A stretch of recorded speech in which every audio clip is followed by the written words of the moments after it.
నేను ఇవాళ ఒకటే చెప్తా ఉన్నా, ప్రతి పోలీసు వ్యక్తికి కూడా చెప్తా ఉన్నా, మీ టోపీ మీద ఉన్న 3 సింహాలకు కనిపించే ఆ సింహాలకు సెల్యూట్ కొట్టడం మొదలుపెట్టండి.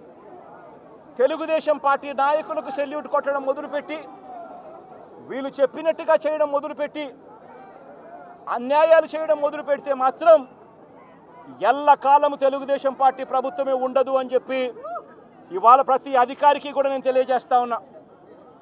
రేపొద్దున మళ్ళీ మా అధికారం వస్తుంది.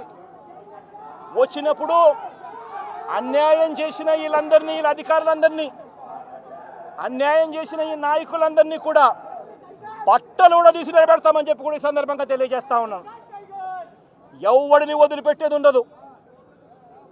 ఇదే వంశీని అరెస్ట్ చేసేటప్పుడు సిఐ అన్నాడట, నేను 1.5 సంవత్సరంలో రిటైర్ అయిపోతాను అని చెప్పి. రిటైర్ అయిపోయినా కూడా, సప్త సముద్రాల అవతల ఉన్నా కూడా మొత్తం అందరినీ కూడా పిలిపిస్తామని చెప్పి కూడా ఈ సందర్భంగా చెప్తా ఉన్నా. చట్టం ముందు నిలబడేట్టుగా చేస్తాం, బట్టలు ఊడదీస్తాం, న్యాయం జరిగేట్టుగా చేస్తాం అని ప్రతి ఒక్కరికి కూడా తెలియజేస్తా ఉన్నాం. పవన్ కళ్యాణ్కి అధికారం ఉన్నా అధికారం లేకపోయినా పవన్ కళ్యాణ్ ఎప్పుడు పవన్ కళ్యాణ్ లాగే ఉంటాడు. భయపడ్డం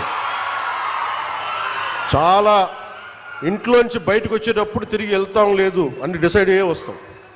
అందువల్ల మీ ఆకు రౌడీలు కానీ, అలాగే చెప్తున్నా, ఏదైనా మాట్లాడితే అధికారులు కూడా భయపడుతున్నారు. ఎందుకు భయపడుతున్నారంటే చెవుల్లో చెప్తారు, అదే సార్ వాళ్ళ వెనక చాలామంది రౌడీలు ఉంటారండి, కిరాయి హంతకులు ఉంటారంటే, మీకు కరెక్ట్గా యోగి ఆదిత్యనాథ్ లాంటి ట్రీట్మెంట్ కనుక ఒక్కొక్కడికి ఇస్తే, ఒక్కొక్కడికి రౌడీజం అంటే కాలు కీలు తీసి మడత పెట్టి కింద కూర్చోపెడితే అప్పుడు, అలాంటిది ఇన్ని లక్షల మంది పోలీసు ఉండి, ఇన్ని వందల మంది ఐపీఎస్లు ఉండి, 1000-2000 ఉన్న డిఎస్పీలు ఉండి, అలాంటి కిరాయి గ్యాంగుల్ని మెయింటైన్ చేసే వ్యక్తుల మీద 2 రోజులు 48 గంటలు మీ చుట్టుపక్కల ఎవరున్నారు, వాడి పేరేంటి అన్ని కనుక్కొని ఒక పొలిటికల్ నిర్ణయం తీసుకుంటే మళ్ళీ ఎప్పుడు ఇలాంటి మాటలు రారు మీకు.